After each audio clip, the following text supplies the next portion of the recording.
Hello. Hi.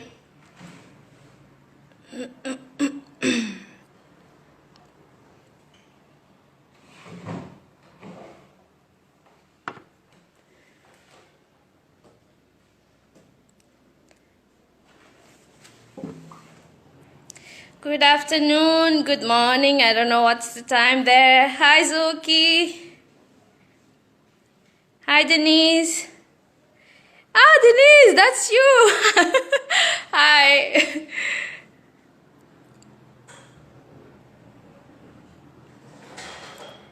Thank you, Zuki.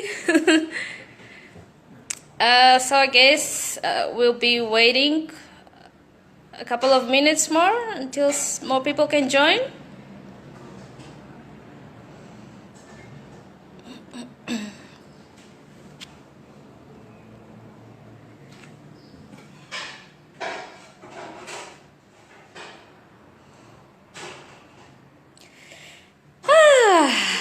I've been looking forward to these. Hi, James. Hi.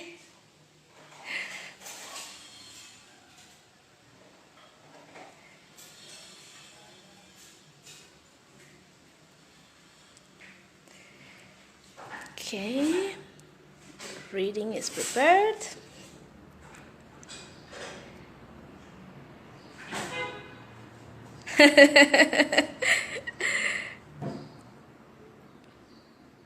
Oh, Remy has joined. Hi.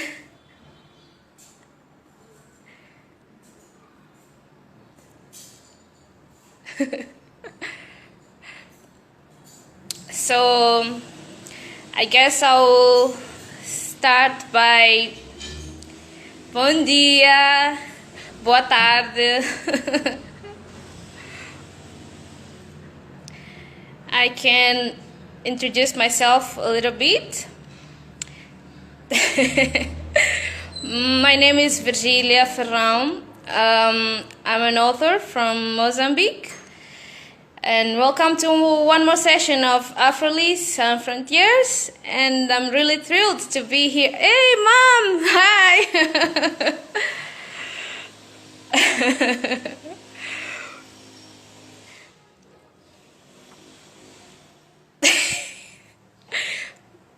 My haircare routine, okay?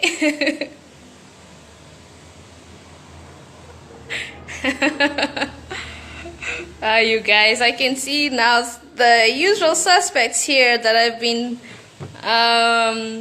following during the last sessions.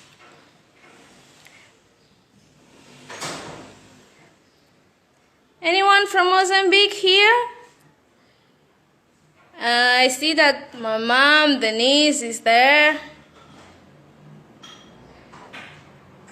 Oh, that's so lovely, Dengua. Thank you. Obrigada. Muito obrigada. Calaf, devemos começar já. I was thinking of starting with some reading so that you guys can be a little bit familiar with my work. I don't know. You guys think I can start now? Okay. Hi, Yara. So,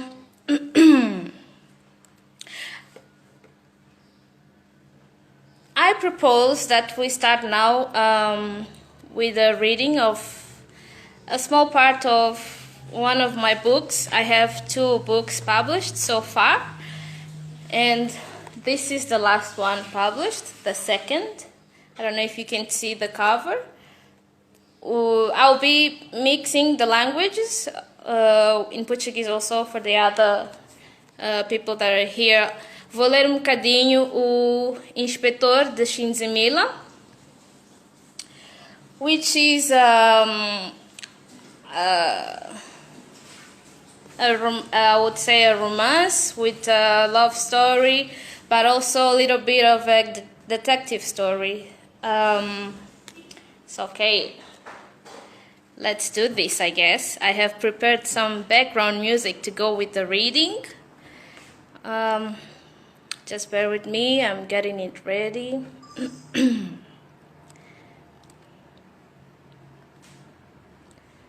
Okay, so this bit I will read it in English. It's in Portuguese, but I tried to translate it so that I could read today for you guys.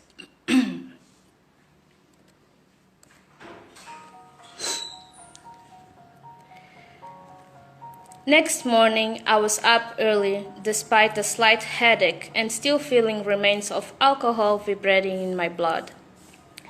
My father was sitting at the table, calm, serene, and seemingly indifferent as always.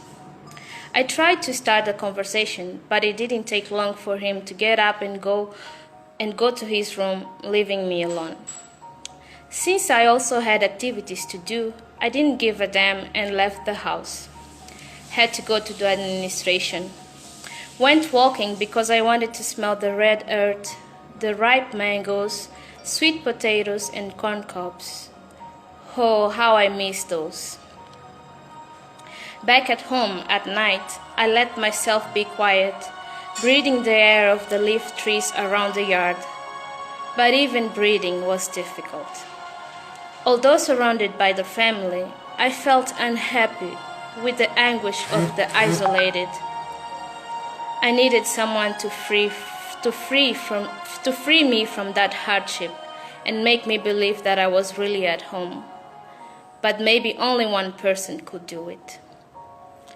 At dinner, I noticed that my father had a different look, and I learned later that after all, old Manolito had been fighting a war within himself. He had been trying to repress his voice, but a plea rambled on and on until he would answer his own desire. Dionisio, I need to talk to you, he told me after the meal when Anastasia and Bino had started taking care of the dishes while Gina, Dinho, and Zinho were heading to bed. I joined him on the balcony. He was doing some pottery out of clay. His expertise, however, was wood, which from passion became his profession. My father removed the tobacco pipe from his mouth and stared at me. All of us, Dionisio, make mistakes. I'm getting too old for this. Worst of all, we are in this violent environment, and who knows if that will not hurry up. Father, I cannot cheer my soul up for the goodbye if I'm not at peace and if I don't have here on earth the company of the people I care about most, he continued. The certainty that my soul was about to be released from the prison of the past started beating in my chest. I sat down next to my father, and he said to me, "There are some moments in life, son, that we must absolutely refrain from judging things that we don't understand. Who are we to do that, to judge? I failed to notice that moment, my son. I failed to notice you." Tears welled up in his eyes, and I was caught up in surprise. "Father, it doesn't really matter," he interrupted. "Yes, it matters. It matters the world. Now that you are here, now that your return is a reality, I see that it was a brutality. I spent years, son, years without talking to you. And why? No reason at all.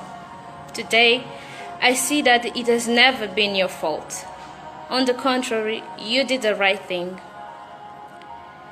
"It wasn't always easy, Father." "I know. It is inevitable. Fate is inevitable. It is not our fault. It was never your fault, and I shouldn't have said what I said to you. I'm so sorry, son, and I pray that one day, somehow, you'll be able to forgive me." "Father, please, of course I forgive you. I believe that I also shouldn't have acted the way I did." If only my father could imagine the relief he was giving me back. the peace I have longed for so many years. I hugged him, afraid of burning alone in that weird moment, but also to be sure that I wasn't dreaming. My old man put the pipe back in his mouth, took me by the shoulders, laying remains of clay on my shirt, which was falling from his hands. Dionisio, my son, a man does not cry, ever, not among one. I smiled happily. Finally, I was meeting my father again, my old man. He has just lifted that burden that traveled with me for so many years. My father had just brought me to home, and my mother, wherever she was, I know she was happy. Okay, that's the end of the reading of the book that I just told you. It's about someone who was living abroad. He's from a small town, village from Mozambique. And, well, some weird things happened during his return, but we can talk about that more.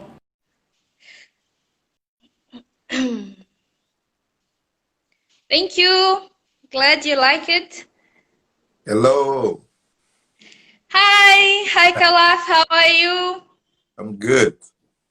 Welcome. Okay, so we're finally doing it. Yes, I was listening to you and the music, man. Like I was getting emotional. Oh, okay, that's good.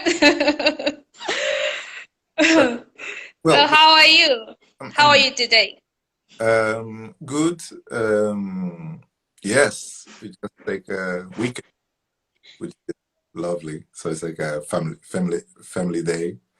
Even though I have the duty to be here and host you guys, which is incredible because I was listening to you and say like, man, I should be writing now.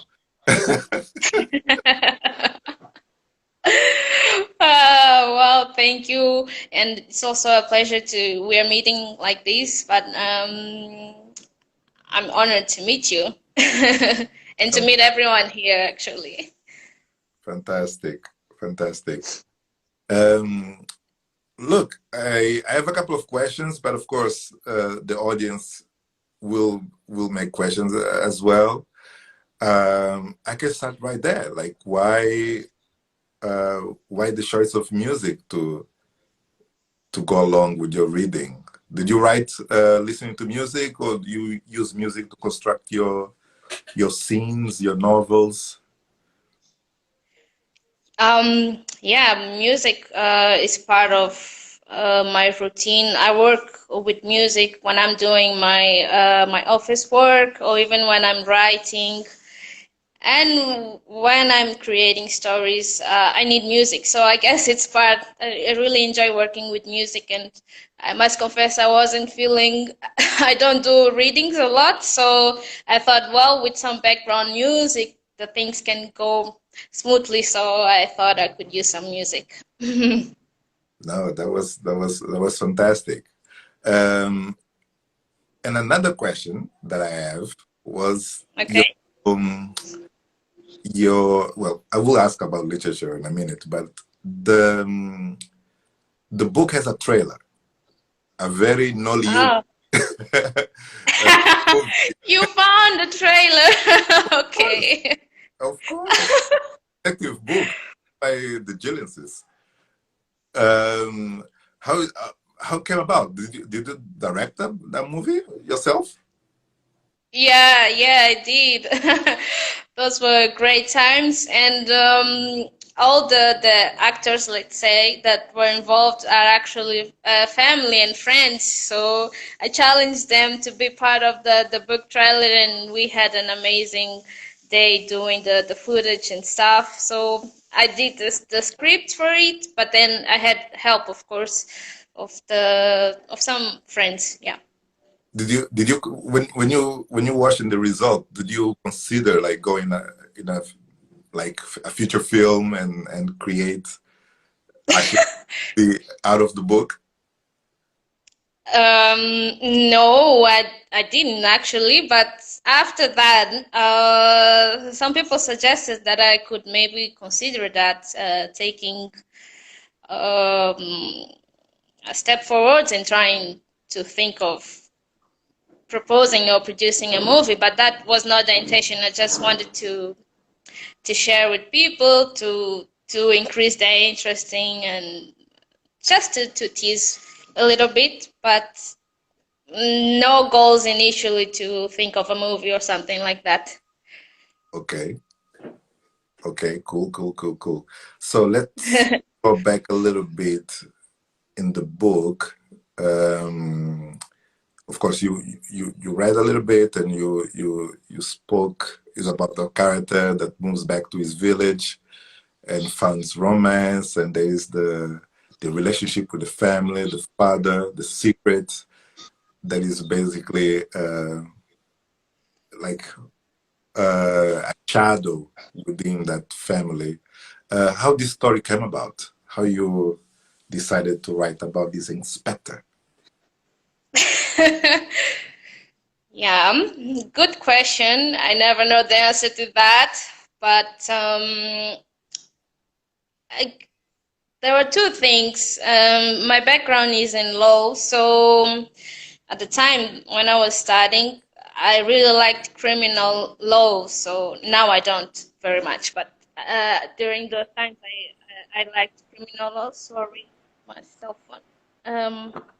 So because of the criminal law, I thought I could do a story that involves a little bit of this mystery and crime with someone having to solve it. But I also wanted to tell a story of someone who who was abroad and absorbs lots of different culture, and then coming back to Mozambique because I see many people doing that in different situations. They experience something, and then they return to their home, and there might be some they might feel indifferent because of what they experienced in a different environment and in a different culture, and how that impacts that person when they're back to their roots and to their culture, how people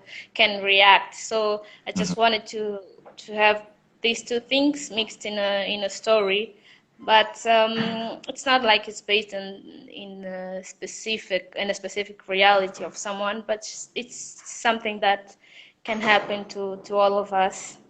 Yeah, and well, I don't know that much about Mozambique literature, but from what I read so far, there's not really characters that grew up in the European countries, basically Africans from the diaspora, and having this relationship and Sorry, split. Kalaf, I'm hearing a little bit. Uh, the sound is low. Can you hear me well? Yes, perfectly. Okay. The And volume went down, but okay, I can hear you. yeah, I was asking if the type of characters, for example, the type of stories that you mention in this book, this relationship between an African that grew up abroad and returns to his country, and also the issues of Africans in the diaspora returning back to the continent is not something that I saw very often. I even don't remember reading any book from Mozambique that touched that subject. But this is something that you find important to portray the experience, African experience within the full spectrum, the diaspora and the continent relationship. Yeah, definitely, because sorry, I'm having some trouble here with the sound. Yeah, but as I was saying, it is something that we all experience, and it's very common uh, for us to be traveling and living abroad and having this intercultures experience. So I think it's important to explore so that we can share how the people feel about having these experiences. So yeah, I think it's something that is worth exploring in the literature, and I tried to do that a little bit in this book. Okay. So there's one question here that I found relevant. Miss Wina is curious to know the transition between the lawyer, writing legal jargon to writing fiction. Did you find it difficult to switch your professional language, very specific, and switch to fiction?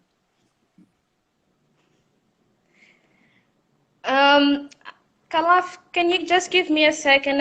I don't know what's happening. I'm having trouble hearing, so I'll try to use the earphones. Okay. I will also try to scroll and see some questions. Okay, I guess I will have to hold the phone. Okay. Okay, I can hear you now perfectly. Yeah, sorry about that. Okay. Well, the question was about your legal lawyer languages and jargon. I don't know if I'm pronouncing that word correctly. If switching to fiction, do you find it difficult?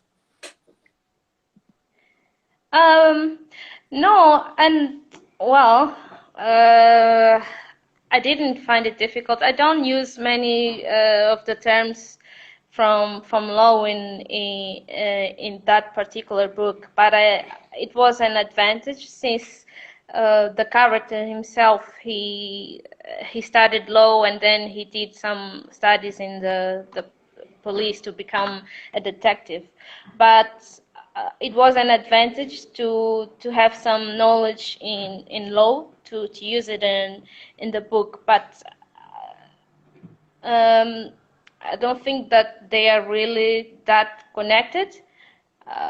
And the other novels that I wrote, there's not a deep connection between the law and the literature work itself. So this one, it was an advantage, but I think the two are different, and I try always to make sure that I differentiate the lawyer and the writer when I'm reading. And I saw there's one author that I really love, and he really influenced me, was one of the authors that I was reading when I started getting interested in this, and it's Robin Cook. He's a doctor, and he does that. He uses a lot of his knowledge in medicine to create his novels. I don't think I do that much except for this, the Inspetor de Shinzimila, but it was a coincidence, I guess. I took advantage of knowing some things on law. Yeah. And Remy, this incredible writer from Namibia, is asking, what do you think makes Mozambique literature different from the other African literatures? Okay. Interesting question. I think we have lots to explore in Mozambique to create literature. And in the beginning, it was more about exploring our past story, to recognize the things that happen and having and those things in the literature. But nowadays, I think the themes are getting more diverse, and we see some new genres of literature appearing.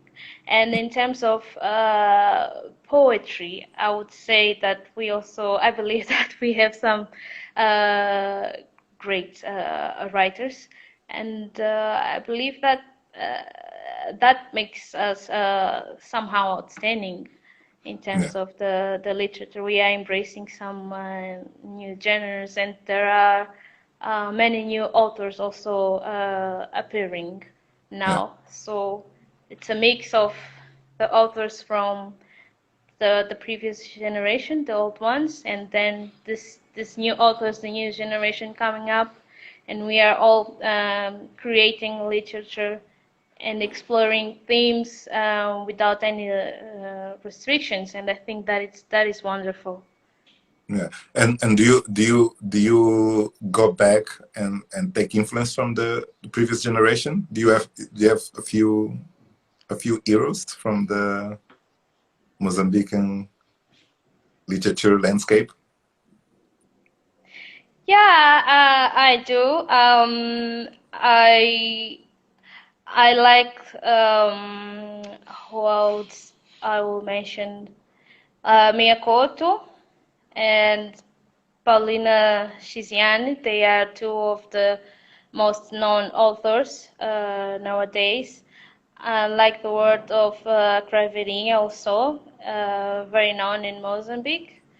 Yeah, I guess this three are the authors that I, at least when I was starting this adventure in writing, I got to know their work first, and then there are some other authors from Mozambique that I got to know their work. They are doing work more recently, like but those are, I think these are from more of the new generation, like Lucílio Majate, Pedro Pereira Lopes. These are new ones, and Bento Baloi. I really love his novel. It's one of my favorite books at the moment, and yeah. But as I was saying, all these authors, I think they're doing like great work. The ones from the first generation, I would say, and the ones that are starting out now. Yeah, so all of them are really being part of the writer that I am becoming also. Yes. The story takes place in Chinzimila. Yeah. Do you know? Do you live there? No, it's a fictionary place. It doesn't really exist. Somewhere here there's Shinzimila, but the place is based in, at least in my imagination, is based somewhere in Tet, which is the province where I am, where my parents are, and where I'm from, I mean.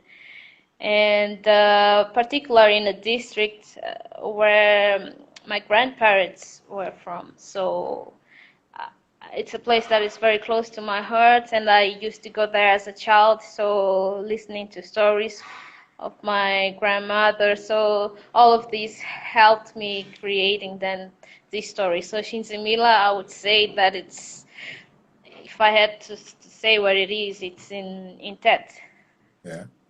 And one of the members of the audience asked which part was difficult to write, the most difficult to write. Okay, in this book. In this book, yes.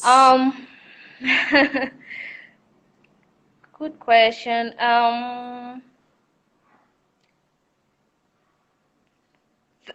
I think two parts were a little bit difficult to write. In terms of creating the story itself, there's a moment when the character is really thinking of what's going on, because he's trying to solve the mystery. There's a serial killer, and he doesn't know why that is happening. Maybe it's because he has returned to his place and people don't like him because they think this guy, he changed, they think he's better than us and things like that. But and then he starts analyzing his life and thinking about the death of his mother. And then I felt a little bit emotional writing that part, because I think it's always sad to try to describe what someone is feeling when they're remembering someone very close who died. And then I think the end of the book was also hard, because actually I wanted to do something different. I Yes. planned to do to end the book in a different manner, but then, characters, they take life themselves, so they refused to head in the direction that I wanted. So I tried, and at the end, I couldn't do it what I planned. So I had to give a different ending. So yeah. Okay. Okay, so there's an alternative ending somewhere in the universe. Um, Yeah. Dr. Duvalu, Ndulovu, man, I'm very Okay. bad with names. Sorry, and she will kill me because she just made a compliment for me few steps back. But she asks, if do you think African authors have the duty to write Pan-African literature?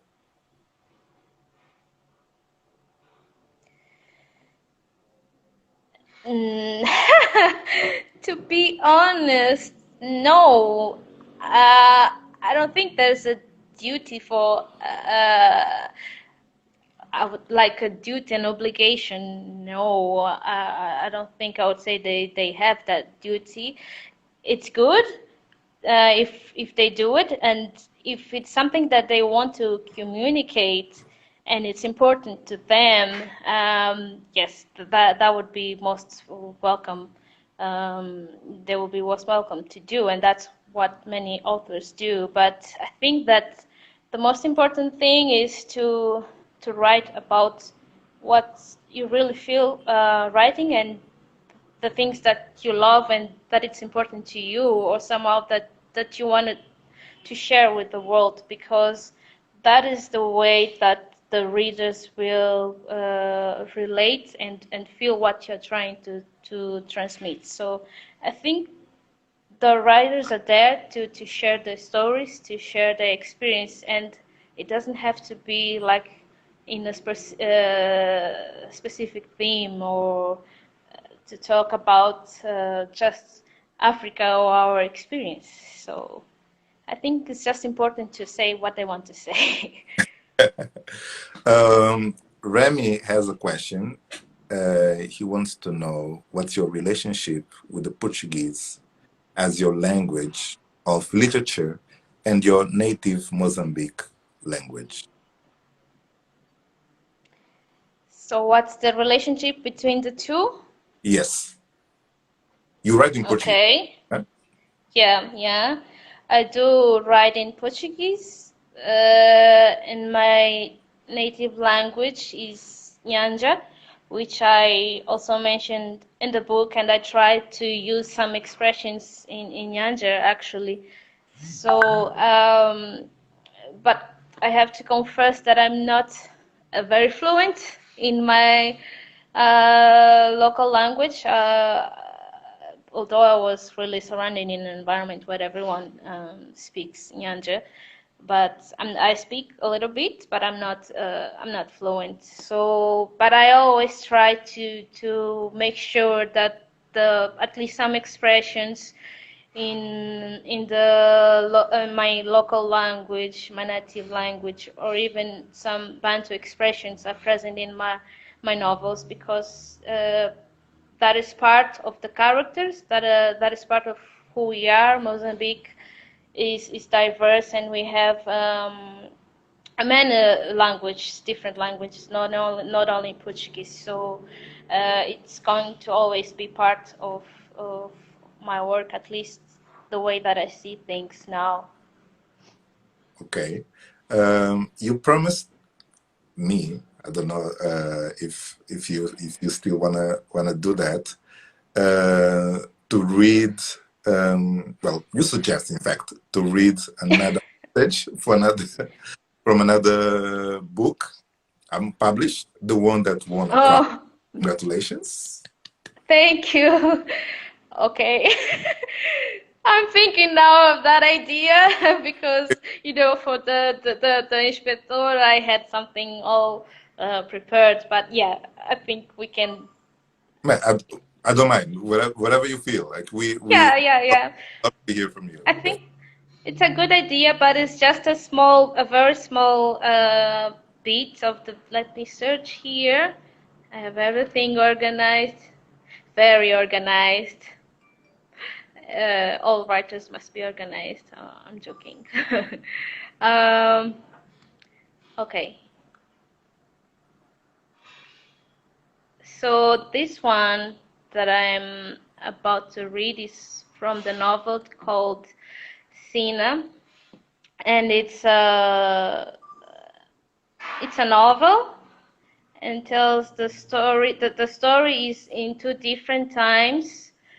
One in the present and then the other one in the past, just about the abolishment of slavery. And then there were these political organizations called the Prazos, which were lands owned by, I will say it in Portuguese, os prazos da coroa, que eram herdados por mulheres chamadas donas, e elas eram muito poderosas. Já na literatura fala-se das donas dos prazos, e então a história está nessas duas épocas. Está num prazo que existia lá atrás e depois no presente. Vamos dizer que entra um pouco de reencarnação, espiritismo e temas parecidos. Então, vou ler uma pequena passagem. Daniel de Barros remove o caco da areia e olha para mim. Estás bem? Tranquila, seria uma forma de resposta. Mas quero dizer outra coisa qualquer. Desejo o dom da poesia, por exemplo. Poder desarrumar as palavras e delas fazer surgir uma frase engraçada, impactante. Todavia, não existe esse dom dentro de mim. Tudo o que eu tenho é esta vodka quente, esta convulsão e o duro silêncio das ondas. Portanto, ao invés de responder, dou por mim muda, sentindo horrorizada a vodka recuar galopante, sem dar-me tempo de preparo. Dobro-me sobre os joelhos e deixo o ingrato retirar-se do meu sistema. Uma mão toca-me no ombro, sobe-me pela testa e depois desliza-me pela nuca. Meu Deus, é o meu chefe quem segura e puxa o meu cabelo para trás enquanto vomito? Fico sobriamente gelada. Wow. Okay.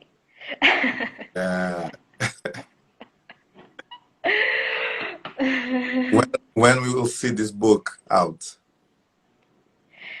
I don't know. I don't have an answer. I wish it could be soon, but I don't know. I think that they will organize a publisher. I also got an offer to publish the book, but I'm not sure when things will proceed, especially now that we are in this emergency situation and things are a little bit stopped or slowed. But hopefully soon. And if I can get it translated one day, it will be even better.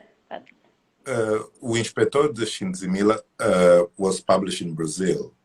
And that I was looking for the Mozambique published for the Mozambique release. I couldn't find any. It came in Mozambique. It was published in Mozambique. No, not yet. So the book was written a while ago, a few years ago actually, and it was about to be published in Mozambique first, but then it didn't happen. So I went to explore some other alternatives of publishing, and I received some offers from some publishers in Brazil, and that's why I then proceeded. And I thought it would be interesting having that experience of having a book released abroad and see what how the readers would react. But then also the book was available here, not in the number that I was expecting, because it was difficult to have some copies here. Yeah. But yeah, it was still a good experience. Yeah, let's hope the publishers, if they are publishers, listen to us now. Please bring this book to life. And the other ones, you have this book. I was trying to look for it on the internet. I couldn't really find, but the title is, I think it's your first book, yeah, in 2005. It came out. It's called Romeo e Chingondo and Julieta e Machangana.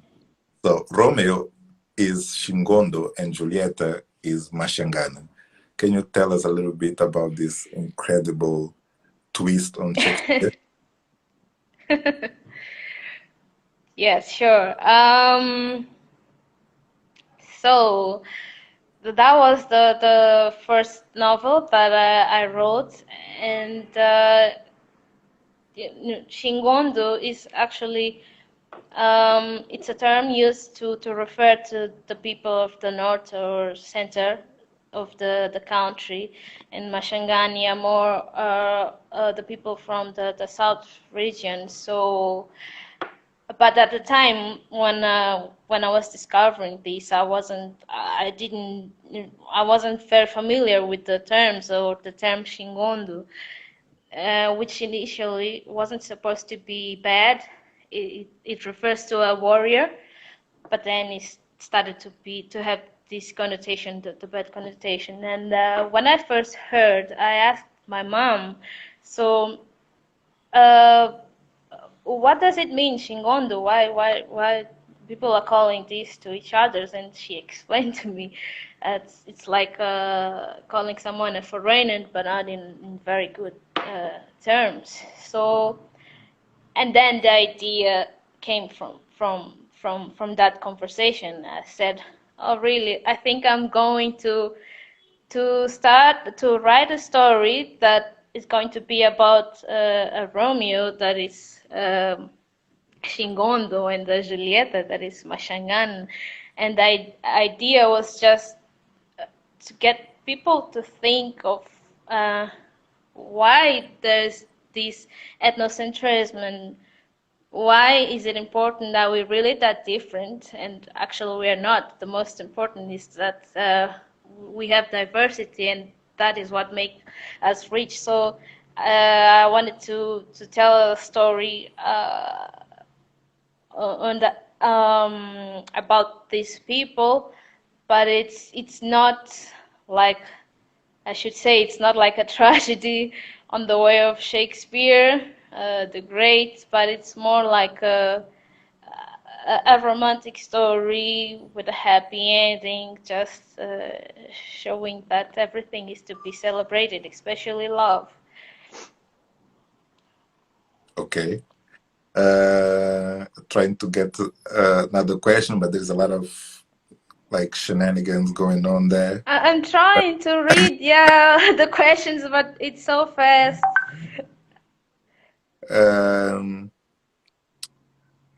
Okay. It's possible to read in Portuguese, Calaf. Well, I think we solved that. Well, come on, guys. More quality questions, please. Grada Quilomba is here. Hi, Grada.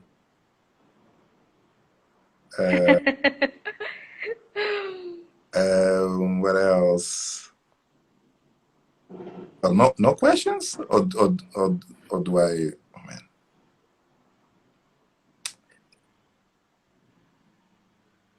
Okay, question from Yara.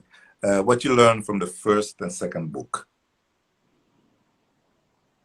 Oh, Okay. Like I guess I learned a couple of things and still learning from these two books, but it's important to receive feedback from the readers and the critics. So I think what I could learn from the one to the first for the second is more about the process of structuring a narrative, like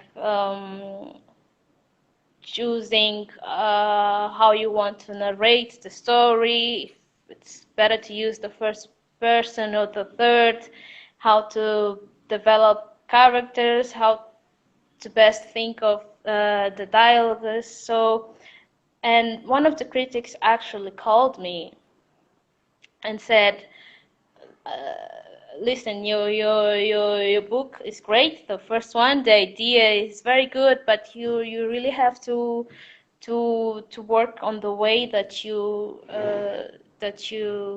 put the story. You have to work on your dialogues. So that was really important. And he said, try to read these authors, try to read more books to help you. So that was really important to help me continue doing some work and try to improve for the second book and the other ones. Yeah. Maza is asking about visuals and music influence in your creative process. I think we touch a little bit in the beginning, but since it's Maza, she can ask. Visual Okay. music, the influences in your creative process. Like visual, Well, so that I can mention some yeah, artists that I like. yeah, cinema, photographs. Like if when you start writing, or if you when you create your worlds, is it that a go-to expression to get inspirations from? Yeah, I would say so. And when I'm creating the stories and creating the characters, I tend to see them clearly, and that how music supports me.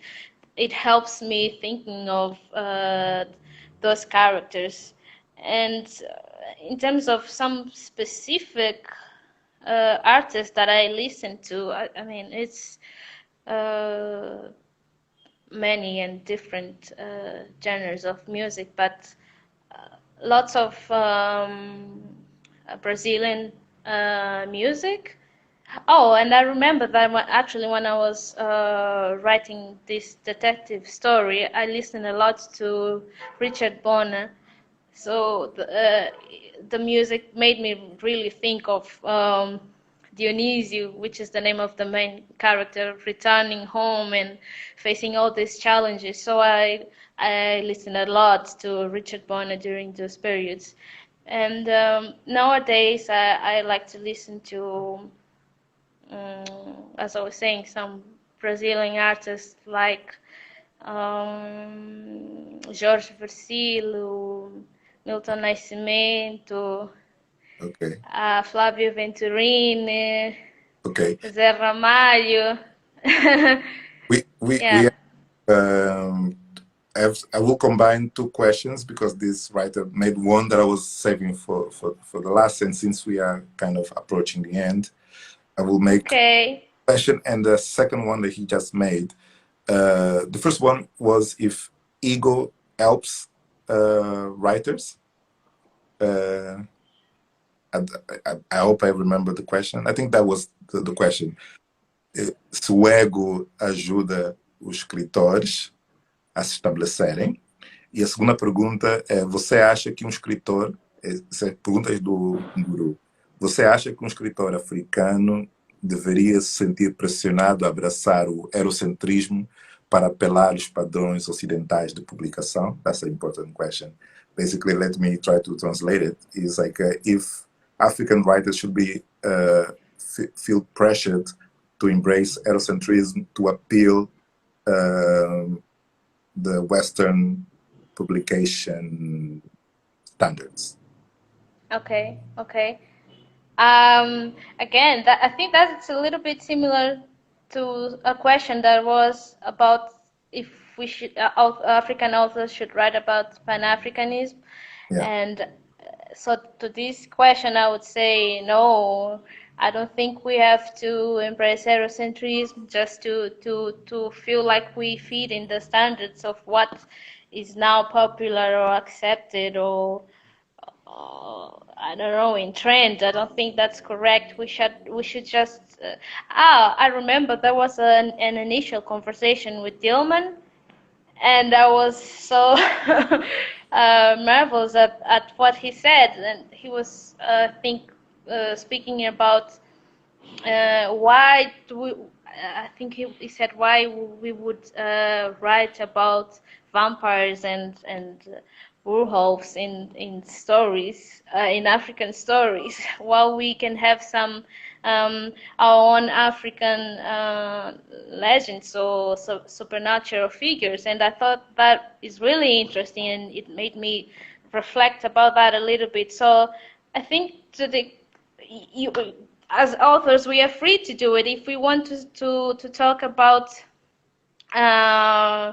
something that's European, we are free to do it and to bring a story like that, but it's not necessarily just to fit in the standards. We have to share the stories that they come within ourselves and we are happy to share with the world, and I think that is what makes the story special. Okay. I think Zuki had a question. I'm not. I miss Zuki. Sorry. I will I correct. think Zuki's saying, how do your books speak to the future, present, and past of African stories? And I believe that could be the last one. Sorry, guys, if we didn't pick your question, but I believe we have a few minutes, so we have Zuki's last question to be answered. And thank you so much, Virgília. You are incredible writer. I'm so happy to have this honor to host you at Afrolit on Frontières. Thank you. I'm really honored to be part of this. And Zakisha, thank you so much for inviting me. But well, before saying the goodbyes, let me try to answer her question about how my stories feed and within the past, present, and future. So I think that I would refer, for instance, to this last novel that is not published and it's in different timings. I think maybe I can use that as an example. So one of the timings is set in the past, in times that were hard for the Africans or Mozambicans in particular, and then in the present, which is a timing that we have freedom, which is something that it didn't happen in the past. So I think it's good if we can reflect about these things, how we are very fortunate these days to have freedom and even to write, which was very different in the past. So we have to think of the things that we are able to do now. We have to learn from our mistakes and avoid having repeating some things that were not very good for us. So I think this is something that we can explore in our stories. I don't do it like in terms of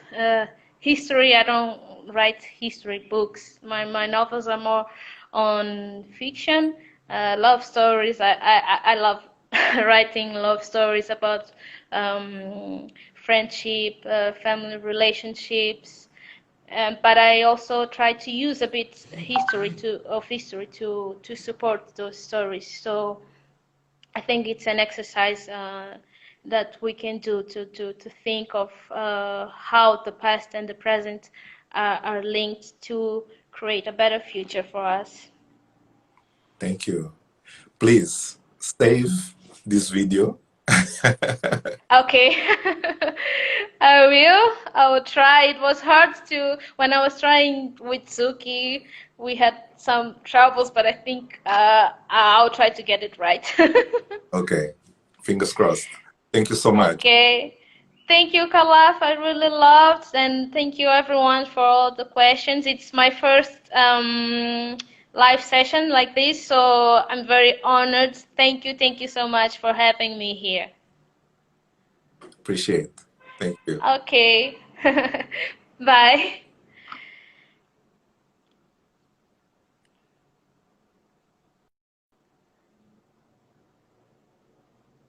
Okay.